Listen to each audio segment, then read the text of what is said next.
Puji nama Tuhan. Haleluya ya, kayaknya nggak tahu dingin atau lapar apa banyak masalah, tapi saya percaya bahwa kita semua yang ada di dalam ruangan ini, kita semua adalah umat pilihan Tuhan, layak diberkati, layak menerima janji Tuhan, dan layak dipulihkan. Amin. Ya, puji nama Tuhan. Pada saat malam hari ini kita akan mendengarkan firman Tuhan yang saya tidak akan panjang-panjang. Coba kita buka di dalam kitab 2 Tawarikh. Ini firman Tuhan memang tidak langsung dan biasa, tapi ini ya sudah sering kita pelajari. Kitab 2 Tawarikh.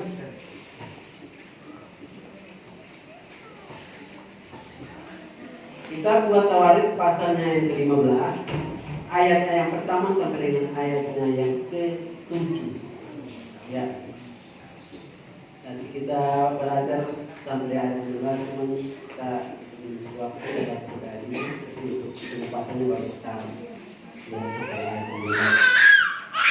Puji nama Tuhan. 2 Tawarikh pasalnya yang ke-15, ayatnya yang pertama sampai dengan ayat yang ke-7. Semua sudah menemukan, katakan amin. Kalau yang belum katakan, biar saya menunggu sama-sama, bukan bersama-sama saya. Puji nama Tuhan.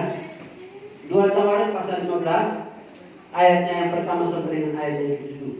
Saya akan membacakan ayatnya yang nanti bagi saudara ayat tengah dan seterusnya. Pembaharuan oleh Asar. Ayat yang pertama, Asaria bin Obed dihinggapi roh Allah.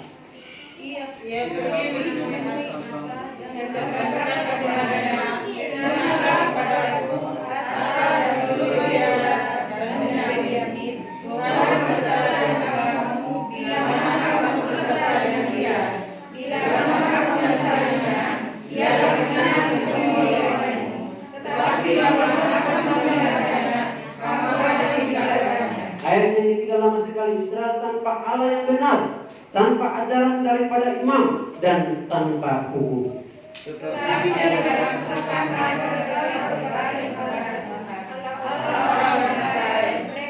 mencarinya dan dia berkenan dipenuhi oleh mereka. Ayat 5, pada zaman itu tidak dapat orang pergi dan pulang dengan selamat, karena terdapat kekacauan yang besar di antara segenap penduduk daerah-daerah.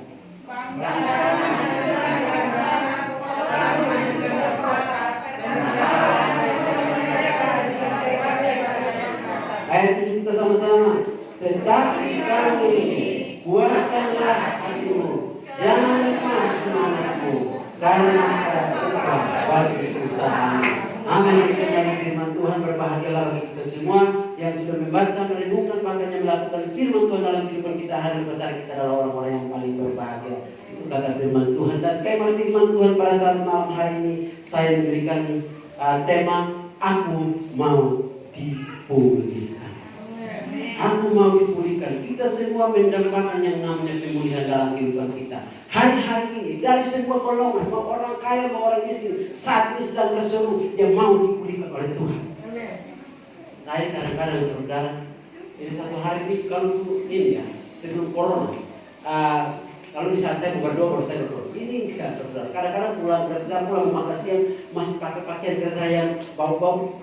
Telepon bunyi, Pak Beno, pokoknya kalian harus doakan saya.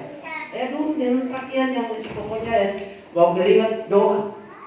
Dimanapun, kapanpun, baik situasinya maupun tidak baik situasinya, tetap harus jalankan mandat tugas. Artinya saudara, banyak orang, bahkan yang telepon ini bukan orang-orang yang biasa, orang-orang kaya, orang-orang yang kalau mereka mengeluh saudara, saya kadang-kadang berpikir, masa bisa saya bisa mendoakan pergumulannya yang seperti ini? Dia bergumul untuk usahanya yang omsetnya itu miliaran. Saya katakan saya hamba Tuhan kecil untuk berbicara tentang ratusan juta aja saya enggak punya, tetapi Tuhan memimpin untuk mendoakan saudara semua orang dari golongan apapun, orang pintar, orang bodoh, orang kaya, orang miskin, saat ini sedang berseru untuk dipulihkan dalam rumah tangga, dipulihkan dalam pekerjaan, dipulihkan ekonominya, dipulihkan kesehatannya, bahkan berbagai macam hal. Mereka sedang berdoa, bergumul, berseru kepada Tuhan untuk minta dipulihkan. Tapi yang menjadi pertanyaannya, semua orang berseru, semua orang meminta Tuhan untuk dipulihkan. berikan. Tapi langkah yang mereka ambil itu apakah tepat seperti yang Tuhan mau atau sesuai dengan keinginan kita untuk membuat hati kita senang. Bapak saudara yang saya kasih dalam Tuhan kita Yesus Kristus, seperti pada saat Tuhan Yesus mau terangkat itu, murid-muridnya bertanya di dalam kitab Kisah Para Rasul pasalnya yang pertama ayat yang ke-6 dan ke-7, murid-murid bertanya, Tuhan maukah Engkau memulihkan kerajaan bagi Israel pada saat ini? Tetapi Tuhan mengatakan kamu tidak perlu tahu masalah waktu yang ditetapkan Bapa menurut kuasanya.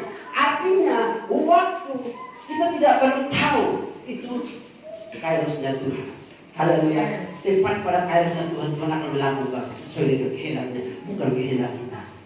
Yang perlu kita lakukan yaitu kita lakukan sesuai dengan apa yang harus kita lakukan sesuai dengan firman Tuhan.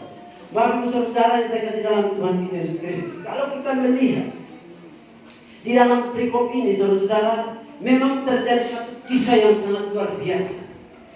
Di mana kita melihat di sini bahwa ketika Asaria bin Obed dihinggapi oleh Roh Allah, dia seorang nabi, dia dapat bernubuat kepada Asa. Pada saat itu Asa yang menjadi pemimpin, menjadi raja di Yehuda.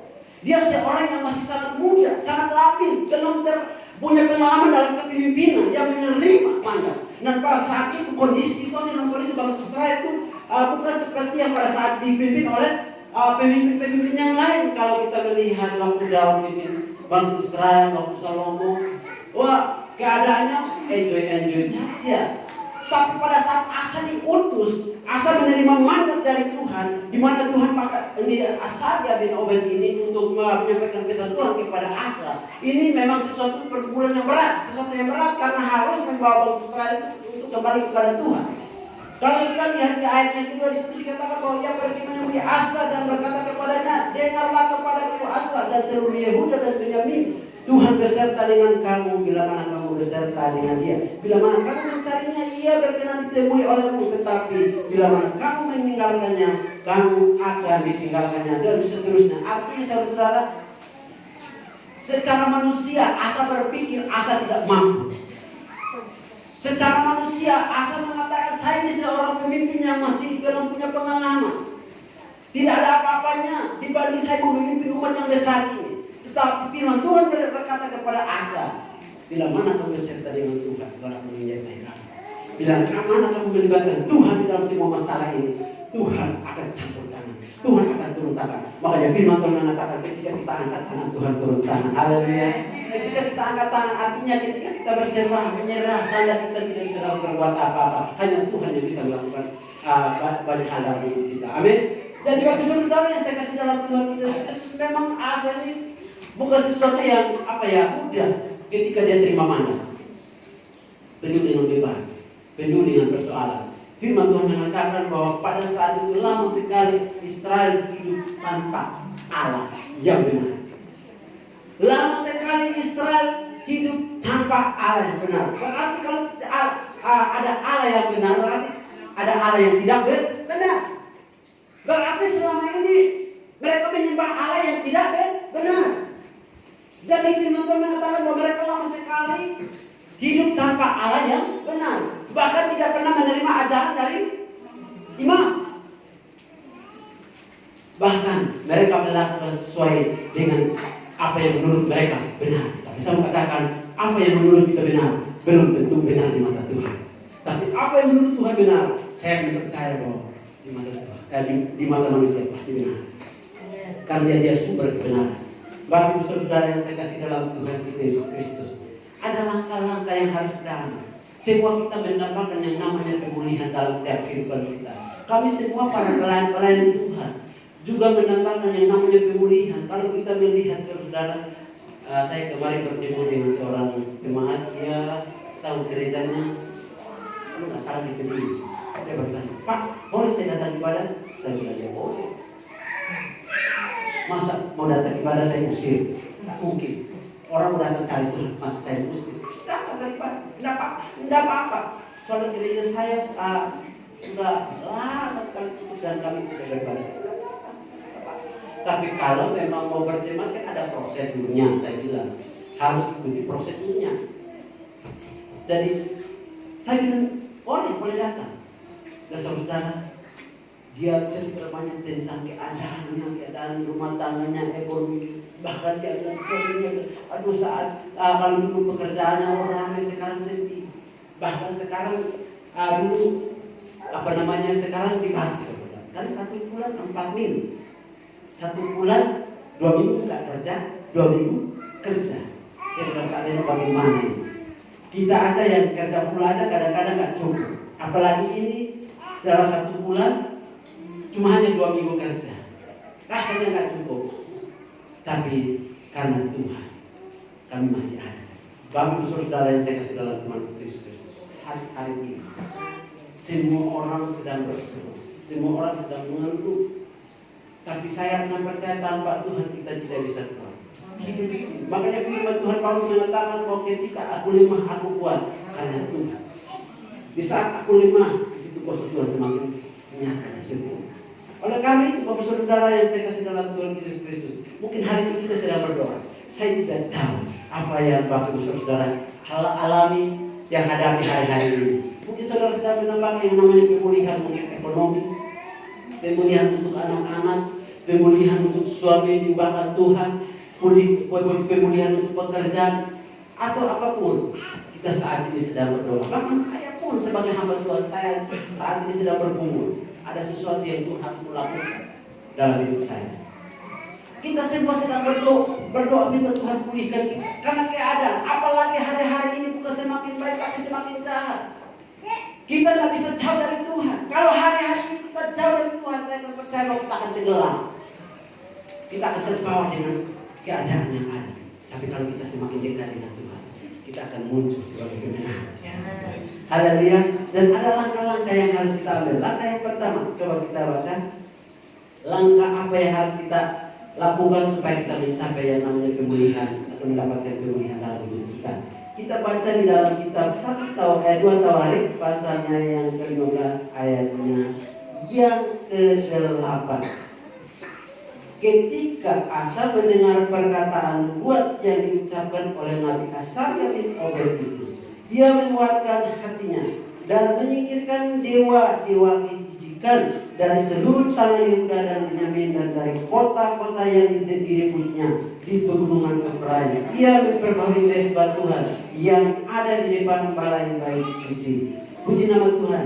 Kalau kita melihat di ayat yang ke-8 ini, di situ dikatakan bahwa ketika Asa mendengar nubuat yang telah disampaikan oleh Asarya bin Obed ini, apa yang Asa lakukan? Di situ dikatakan bahwa dia menguatkan hatinya. Ketika dia mendengarkan firman Tuhan yang disampaikan oleh Asarya, Bapak Saudara, dia menguatkan hati. Ada tindakan. Dia menguatkan hatinya. Dan di situ dikatakan bahwa dia menyingkirkan dewa-dewa kejijikan dari seluruh tanah Yehuda dan Benyamin. Artinya, langkah apa yang harus kita ambil untuk menerima pemulihan dari Tuhan atau pembaharuan dari Tuhan? Langkah yang pertama harus komitmen untuk hidup dalam pertobatan. Amin. Langkah yang pertama yang diambil Asa ini memang langkah yang tepat. Karena dia memang melihat bahwa situasi dan kondisi yang saat terjadi bangsa Israel itu tidak benar. Karena firman Tuhan mengatakan bahwa mereka lama sekali hidup tanpa Allah yang benar. Berarti mereka menyembah Allah yang tidak benar. Dan ini yang harus diluruskan oleh Asa. Kalau mereka ingin melihat pemulihan terjadi, mereka harus meninggalkan Allah yang tidak benar dan menyembah kepada Allah yang benar. Dan itu langkah yang tepat.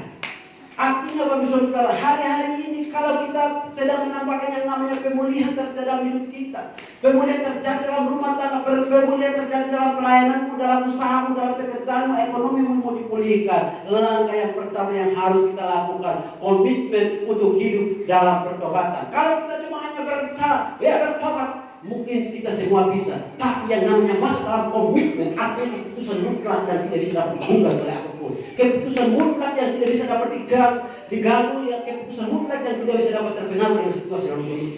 Haleluya, ini keputusanku. Makanya ada pujian lama yang mengatakan ketika saya dalam pelayanan liku-liku kehidupan ada pahit dan manis yang saya lewati, lagu-lagu yang bisa menguatkan saya, yaitu mengikut Yesus keputusanku, mengikut Yesus keputusanku, Dulu kami waktu di SDT, saya di Bandung, dulu itu kami mau dibakar habis. Ini sudah dikepung buat ini saudara. Sebuah yang perempuan sudah gendong itu nangis.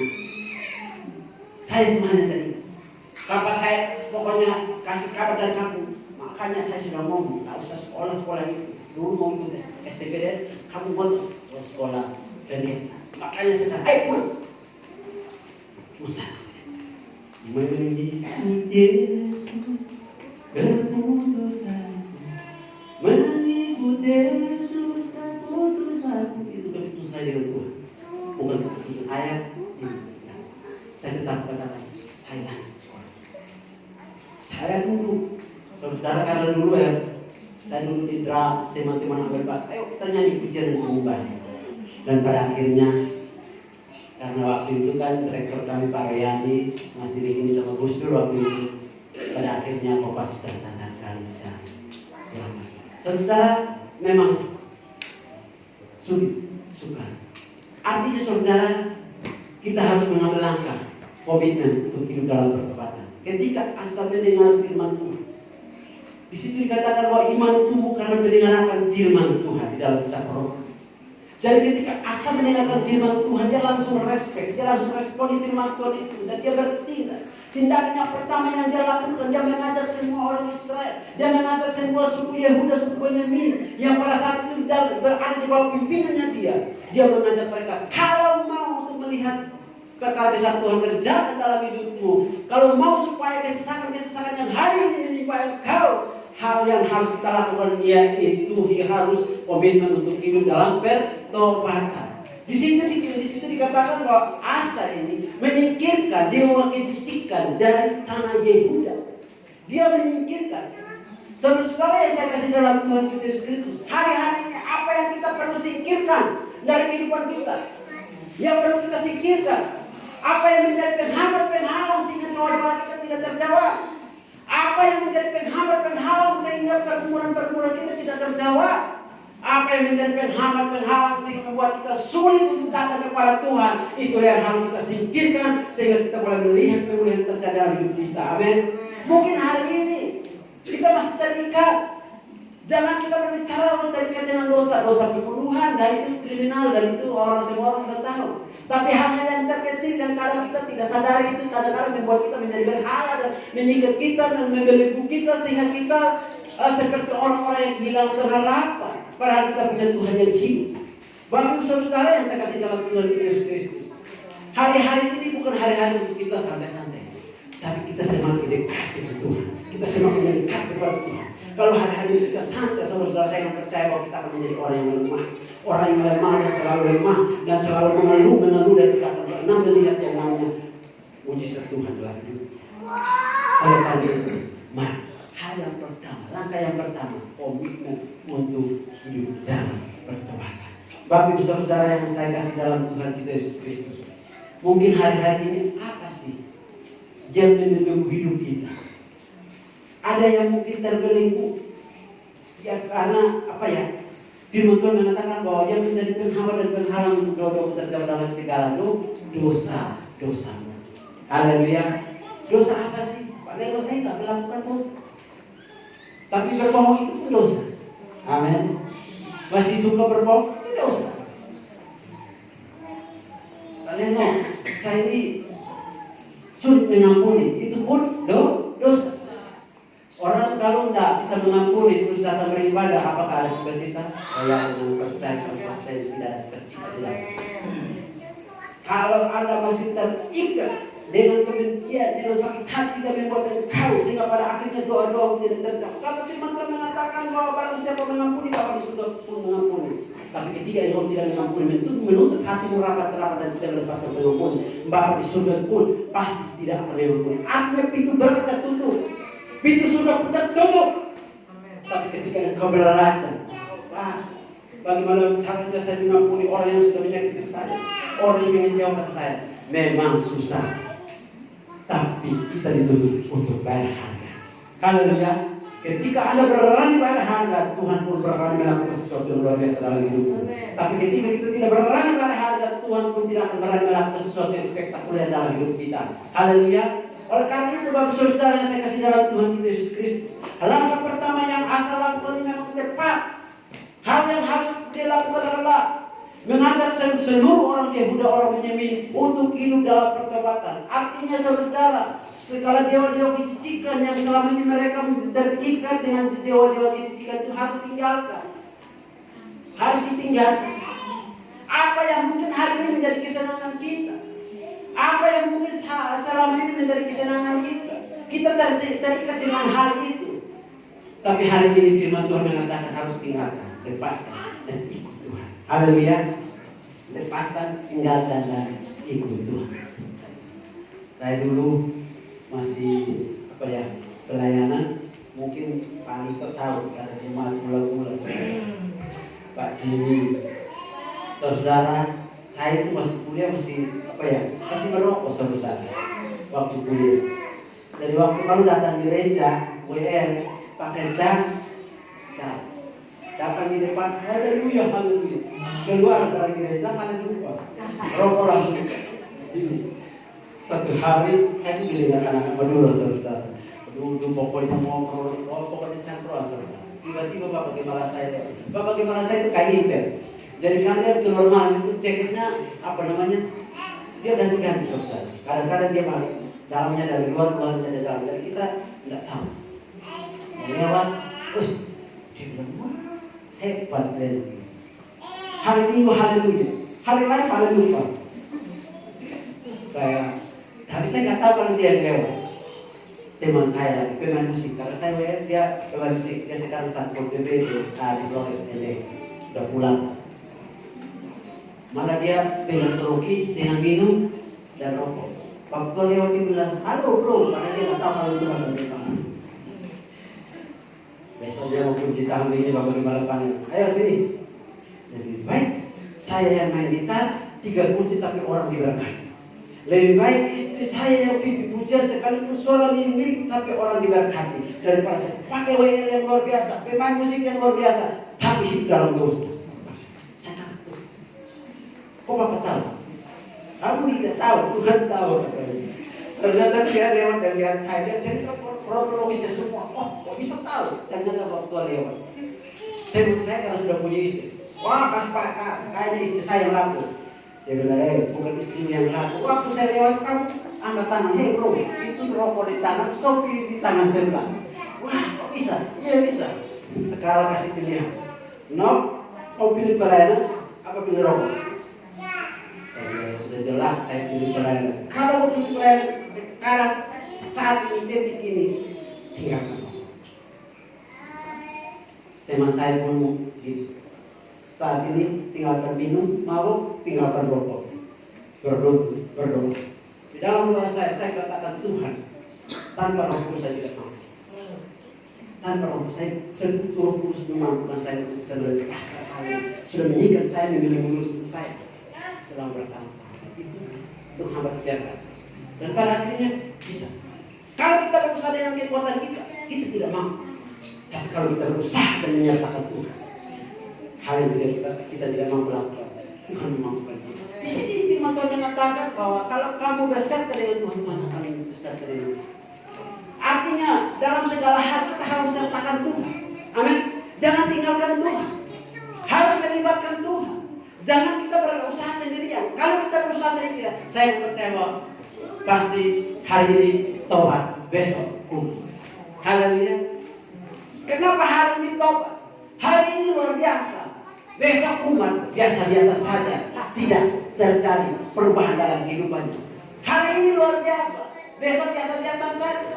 Padahal menyebabkan terobosan terjadi, menyebabkan revival kegerakan rohani mulai terjadi dalam hidupnya.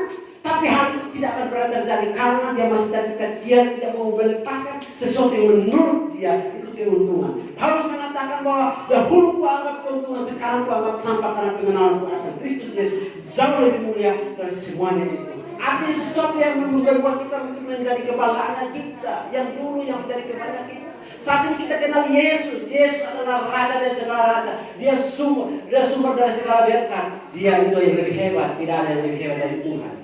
Kita lepaskan semuanya. Kita ikut Tuhan. Tuhan yang akan menguatkan hidup kita. Haleluya. Bapak saudara yang saya kasih dalam Tuhan Yesus Kristus. Pada saat malam hari kita kembali sadar. Saya pernah ada sebuah cerita pada suatu hari seekor monyet yang loncat-loncat di atas pohon. Datanglah angin timur dan angin barat. Semua orang sudah tahu kalau angin barat itu angin yang sangat berbahaya. Kalau angin timur itu angin yang sepoi-sepoi dan membuat orang ngantuk dan bisa menikmati tidur. Tapi saudara, ada perbincangan antara angin timur dan angin barat.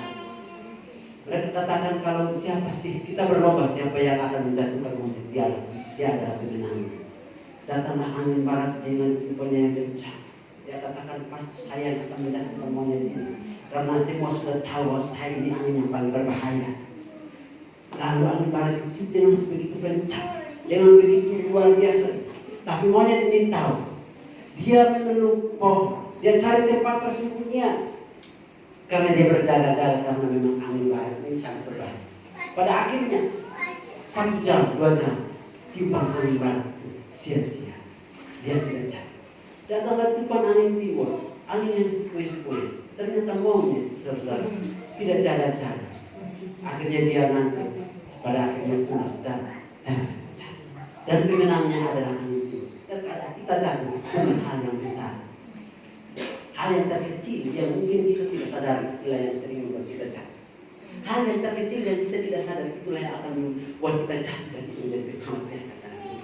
Pada akhirnya kita berdoa, kita tidak menerima mujizat. Kita ke pendeta ini, kita berdoa, mujizat tidak terjadi. Ke pendeta B, kita berdoa, tidak terjadi mujizat. Terus kita ke pendeta C, kita berdoa, tidak terjadi mujizat. Lalu kita mempersalahkan, oh pendeta ini tidak benar, oh pendeta ini doanya kurang ini.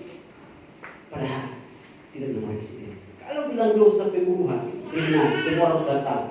Dosa mungkin pencuri itu kriminal, semua orang sudah tahu. Tapi dosa-dosa yang tidak kita sadari, kalau bohong kita tidak sadari. Hal yang kecil yang mungkin sedang setiap hari terjadi dalam rumah tangga, percekcokan, perselisihan, pertikaian, kadang-kadang kita sedikit sakit hati dari istri pun dan lalu kita tidak melepaskan pengampun, itu pun dosa. Kita tidak sadari peran itu penghambat berkat. Hal-hal seperti itu harus disingkirkan supaya hidup ini dipulihkan, hidup ini diberkati. Amin. Bapak Ibu Saudara yang saya kasih dalam Tuhan Yesus Kristus, kalau kita melihat bahwa dampak dari pertobatan, kita lihat dalam 2 Tawarik pasal 15 ayat 9a. Di situ dikatakan bahwa bisa merangkul orang, dan 2 Tawarik pasal 15 bagian 9b dan 10 memiliki gaya tarik. 2 Tawarik pasal 15 ayat 11 memiliki hati yang mau berkorban. Artinya dampak dari pertobatan itu ada dampaknya, bisa terlihat. Haleluya. Orang bisa melihat, bisa menilai. Dampaknya yang pertama itu dia bisa merangkul orang. Dikatakan bahwa Asa ketika mendengarkan hubungan dari Asarya bin Obed ini, dia mengumpulkan semua orang. Dia mengajak mereka. Artinya yang Asa lakukan, dia orang pertama yang harus bertobat. Haleluya. Kalau hari ini saya berkhotbah, saya mengatakan kepada jemaat Tuhan bertobat. Kalau saya tidak bertobat, bagaimana? Ketika saya bertobat, berapa kejemaat? 1 kejemaat atas. Berapa yang ke saya? Yang paling berat. Yang berat siapa? Yang berat yang berkorban. Artinya saudara, ketika Asa mendengarkan buat ini, hal yang pertama yang dia lakukan, dia secara pribadi datang kepada Tuhan dan mengakui dosa di dalam Tuhan. Dia bertobat. Ketika dia bertobat, dia menyingkirkan dewa-dewa kejijikan saudara dari hidupnya saudara, baru dia mulai merangkul orang-orang, mengajak semua orang, mengumpulkan semua orang, mengajak mereka untuk hidup dalam pertobatan. Saudara yang saya kasih dalam Tuhan Yesus, mungkin hari-hari ini ada saya berdoa buat suami saya biar suami saya bertobat, tapi kelakuan istri tidak pernah bertobat. Saya tidak percaya bahwa doa mungkin dari tahun ke tahun, dari bulan ke bulan tidak akan pernah terjawab. Karena apa? Yang kita minta, kita nggak mau lakukan, tapi kita mau supaya orang lain lakukan. Yang seharusnya kita dulu lakukan, baru kita bisa tuntut orang lain untuk melakukan. Amin. Bapak saudara yang saya kasih dalam Tuhan Kristus, itulah langkah yang pertama, yang asal lakukan. Bagaimana caranya untuk mereka bisa melihat pemulihan terjadi, bisa menikmati yang namanya pemulihan dari Tuhan, yaitu komitmen untuk hidup dalam berkebahagiaan. Yang kedua, kita baca dalam 2 Tawarik pasal 15 ayat 12. Coba satu orang bacakan. Ayat yang ke-12. Untuk mencari Tuhan Allah nenek moyang mereka dengan segenap hati dan jiwa. Ya, puji nama Tuhan. Ayat yang ke-12, mereka mengadakan perjanjian untuk mencari Tuhan Allah nenek moyang mereka dengan segenap hati dan jiwa. Haleluya. Langkah kedua, di situ komitmen untuk mencari Tuhan. Haleluya. Langkah pertama akan mengajak mereka untuk sama-sama hidup bertobat, berubah, menyingkirkan dewa kejijikan, hal-hal yang jijik di mata Tuhan, hal-hal yang mempermalukan nama Tuhan, bukan mempermuliakan nama Tuhan. Itu harus disingkirkan dari kehidupan kita supaya pemulihan itu boleh terjadi dalam hidup kita. Hal yang kedua, komitmen untuk mencari Tuhan. Haleluya.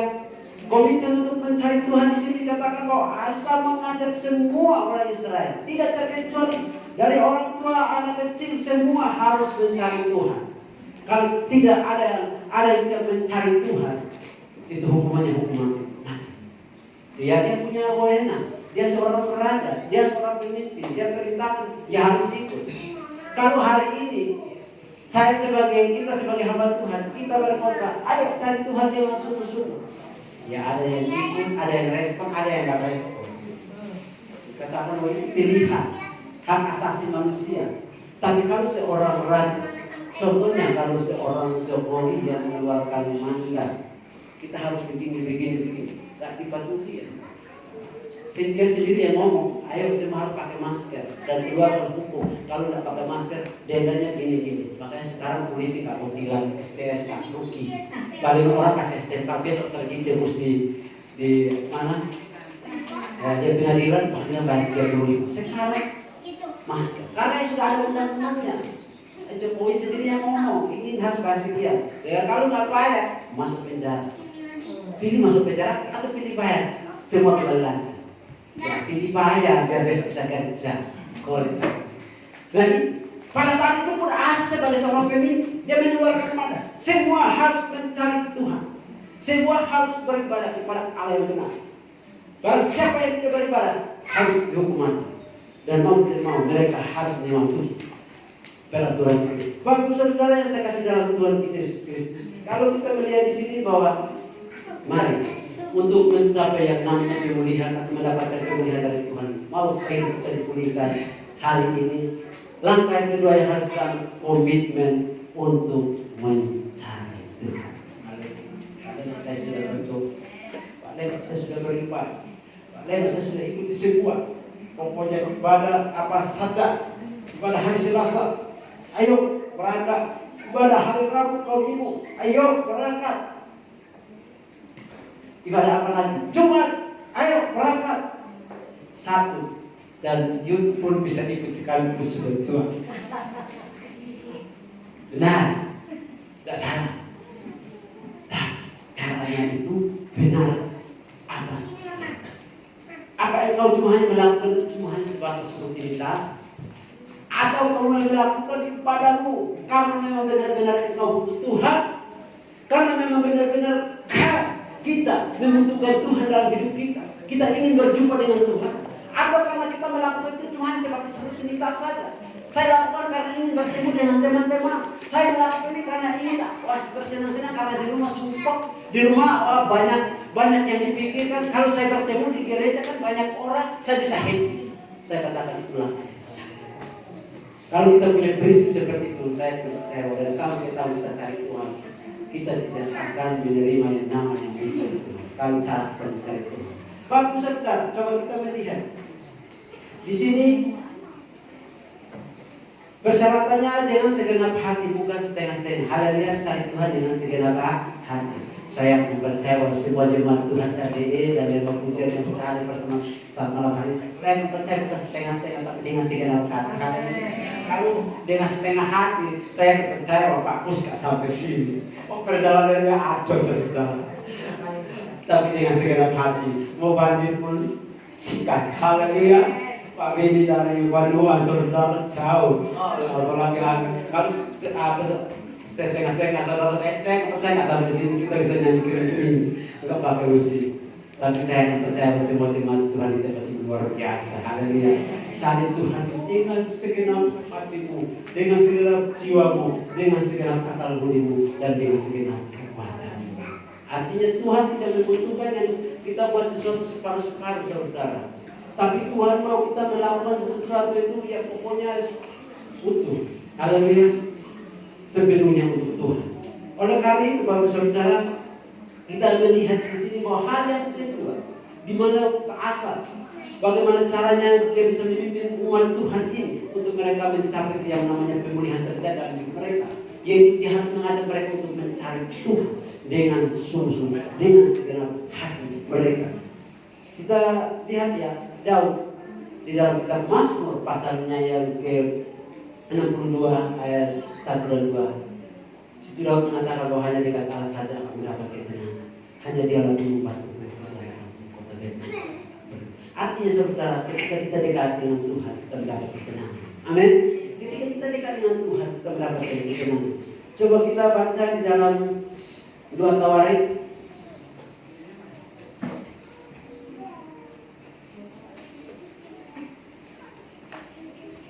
Oh bukan. Ibrani pasal 10 ayat 25.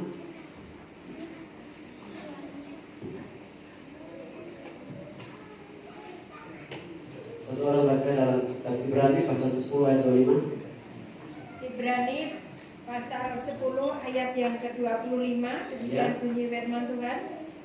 Janganlah kita menjauhkan diri dari pertemuan-pertemuan ibadah kita, seperti dibiasakan oleh beberapa orang.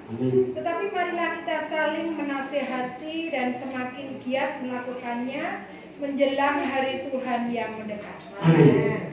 Jangan kita menjauhkan diri dari pertemuan ibadah kita. Haleluya.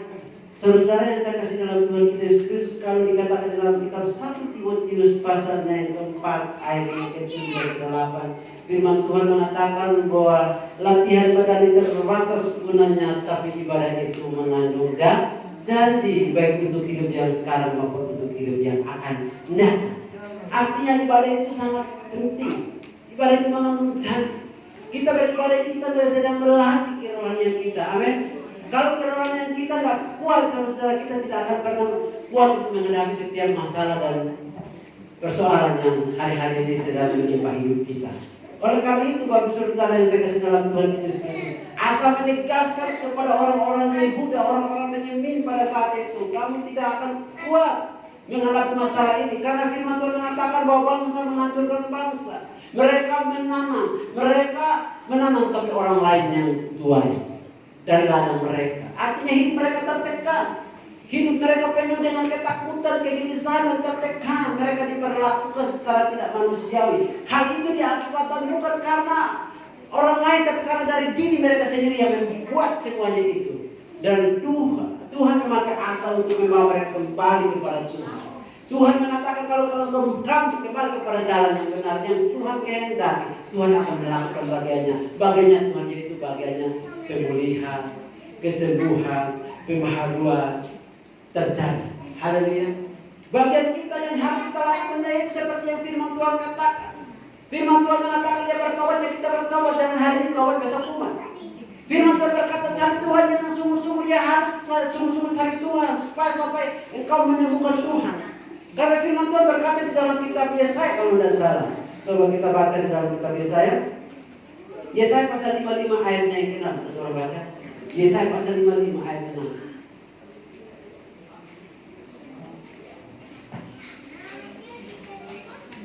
Yesaya pasal 55 ayat 6. Ini ayat hafalan.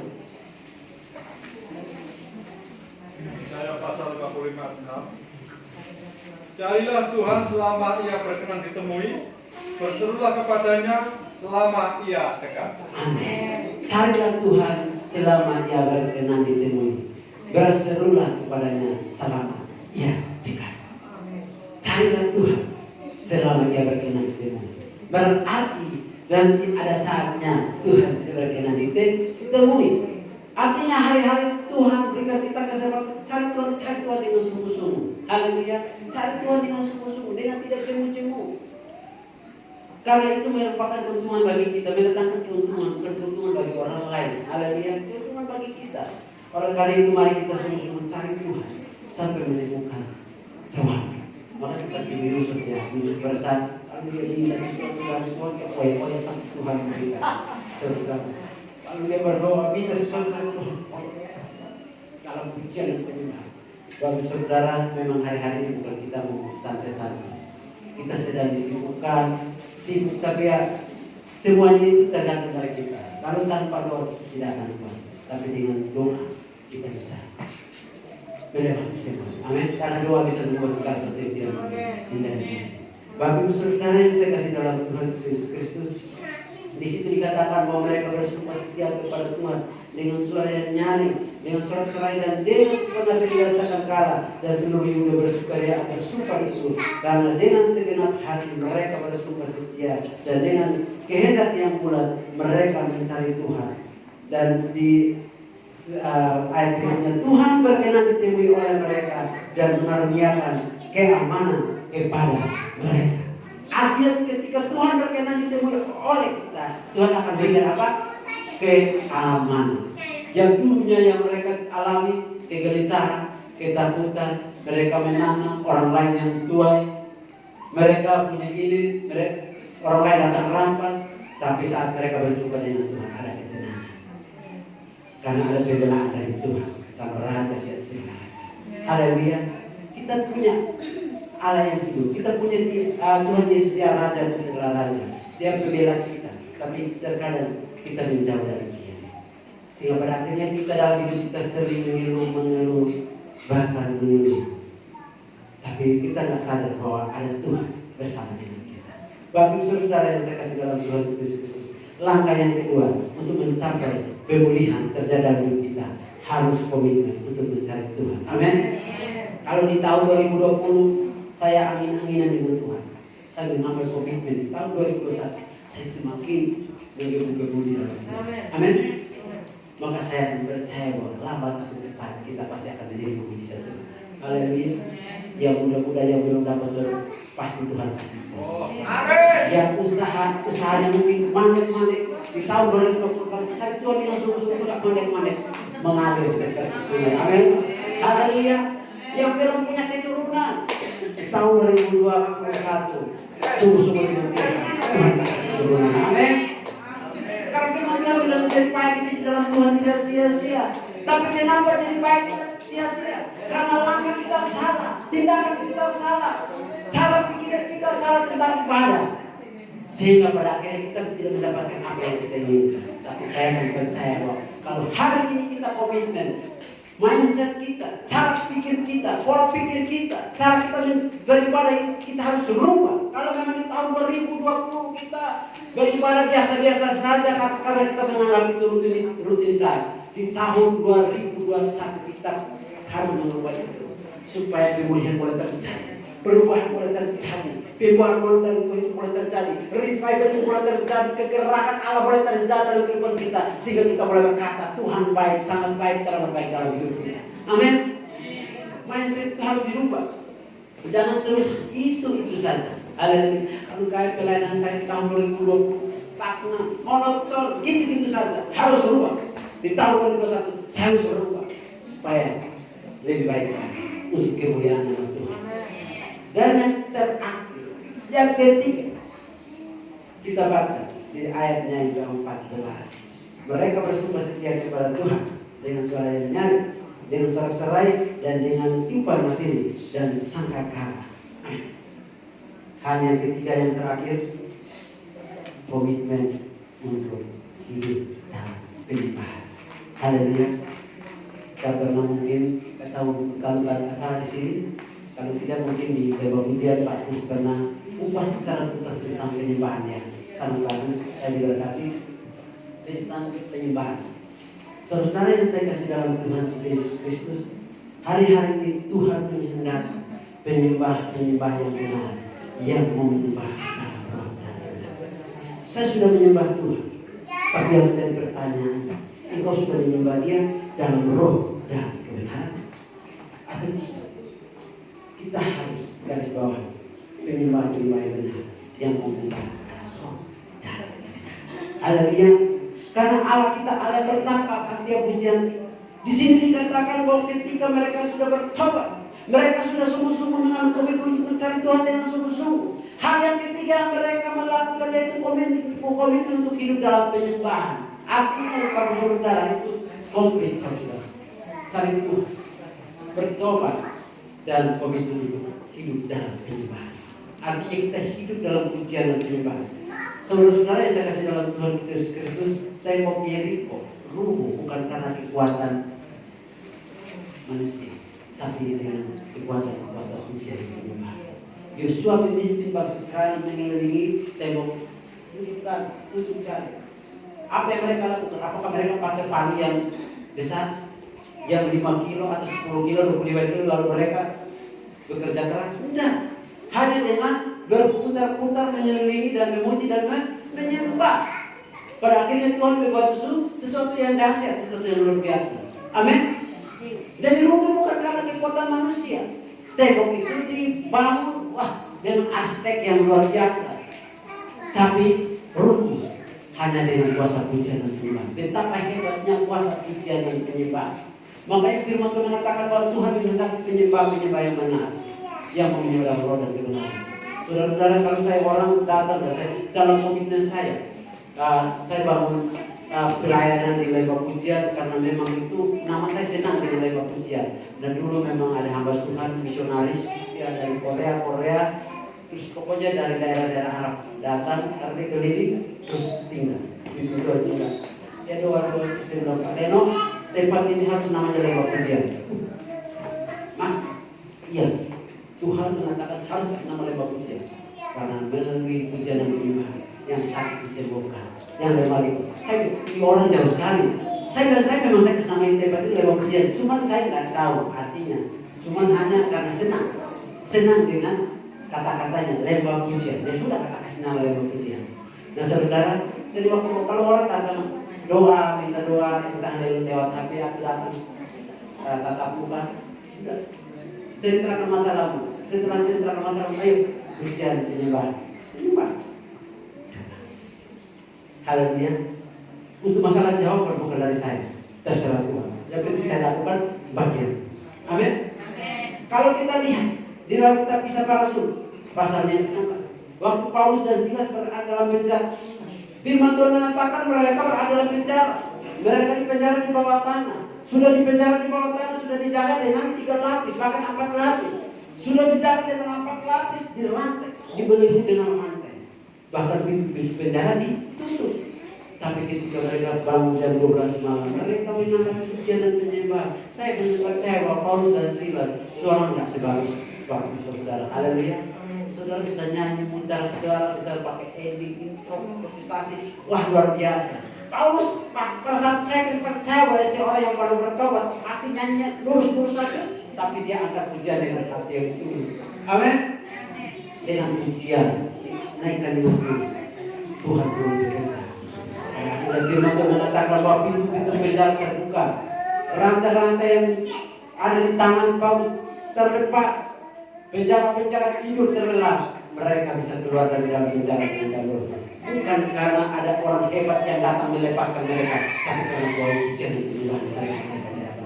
Ya Allah yang kasih pujian kita. Hari ini masalah boleh ada, tapi jangan sampai kita tinggalkan pujian dan penyembahan. Haleluya. Jangan sampai kita terbelenggu dalam masalah kita lalu kita sulit untuk menyembah Tuhan. Masalah ada, kita menyembah Tuhan. Ketika kita menyembah Tuhan, Roh Kudus akan mengintervensi kita sehingga sukacita surga ada dalam hati kita.